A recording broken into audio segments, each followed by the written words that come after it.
Let's talk to Dr. Rakib Ehsan, a political commentator right now. Dr. Rakib, very good morning to you. Morning, Mike. How are you? Very well indeed. It's hard to imagine, isn't it, that Labour can, with such ease, just move from one belief to a completely separate one. You know, from completely opposite perspective. I mean, we've got a montage of half a dozen of them, and we'll play it in a bit. Basically saying why there should never be a national inquiry into the rape scandal, into the rape gangs, why it's already happened, why there's no need for it, why there's now time for action, you know, and yet now they're all singing from the same hymn sheet saying, well, now's the time to have a rape gang inquiry. Well, it's quite remarkable, apart from a select number of Labour backbenchers and the blue Labour grandee, Lord Glassman, the Labour Party has generally opposed a national statutory inquiry. They've resisted calls for one, and they've provided a variety of excuses. They've said that the independent inquiry into child sexual abuse was sufficient in terms of investigating the issue, when it really wasn't the case, because a big thing with a national statutory inquiry is determining public sector accountability for gross institutional mismanagement. We haven't ever had a public investigation at the national level of that nature. So I think that we've also had this narrative that those who are calling for a national statutory inquiry into grooming gangs were jumping on some kind of far-right bandwagon, which I thought was hugely insulting. Well, those were the words he used. And the J inquiry that went before, which was commissioned by the Tory government, didn't just look into Pakistani heritage grooming gangs, or rape gangs, as we prefer to call them here at Talk.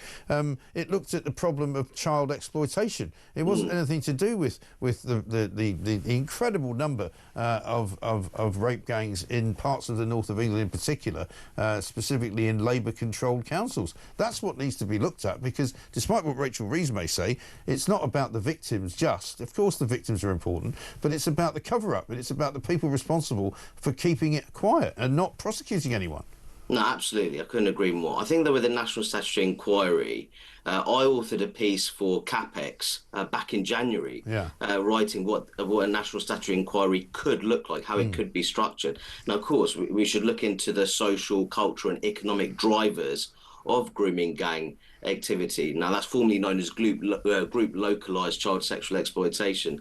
And there's a number of studies which show that men of Pakistani Muslim heritage are disproportionately represented in that kind of activity. So we need to know what the cultural and social drivers there, which are driving these kinds of activity. But I think crucially, we've had gross institutional mismanagement, especially in parts of the country such as Greater Manchester, in Rotherham and Telford. But I think what we need is very clear that whether it's local councils, police forces, social services, safeguarding teams, even the school system, the key here is determining public sector accountability, identifying individuals who ultimately failed in their duty of care to the most vulnerable in society. Well, it comes back to the old question of who knew what when, doesn't it? You know, because that's really all you need to do. You go into these organisations and you say, right, let's get all the people out here who were made aware of all of these pieces of information and the fact that this was going on, and then what did you do with it? What did you know about it? And when did you cover it up? It's as simple as that, really, isn't it? It doesn't need to be an inquiry that goes on for years. No, it doesn't. I think that if you have a very clear structure to the inquiry, it doesn't need to be a long-winded one.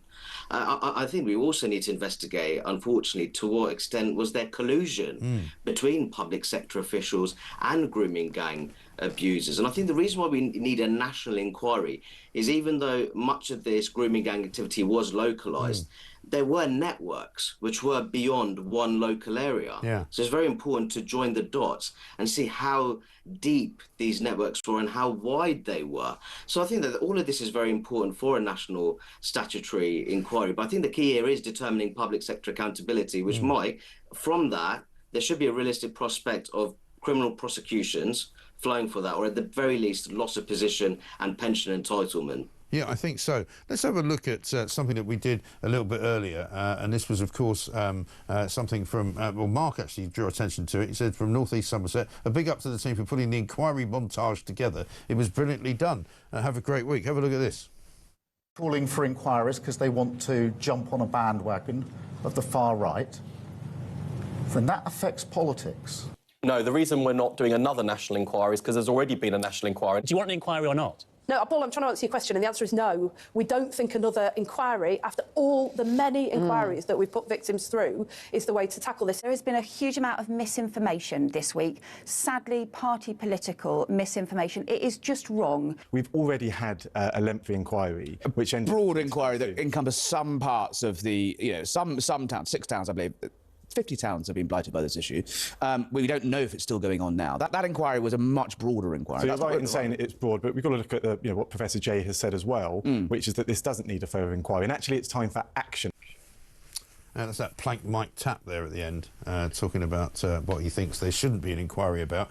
It's incredible, isn't it, how they all sing from the same hymn sheet. And, of course, now Rachel Reeves is saying, oh, well, it's a good idea to have an inquiry now because it's all about the victims.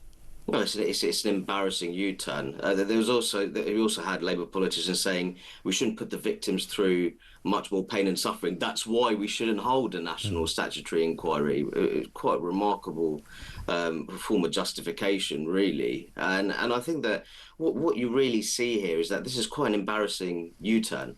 And Labour, if they had just announced a national statutory inquiry at the beginning of the year, they would have taken the moral high ground, actually, because we had 14 years of Tory-led rule. There's no national statutory inquiry organised during those 14 years.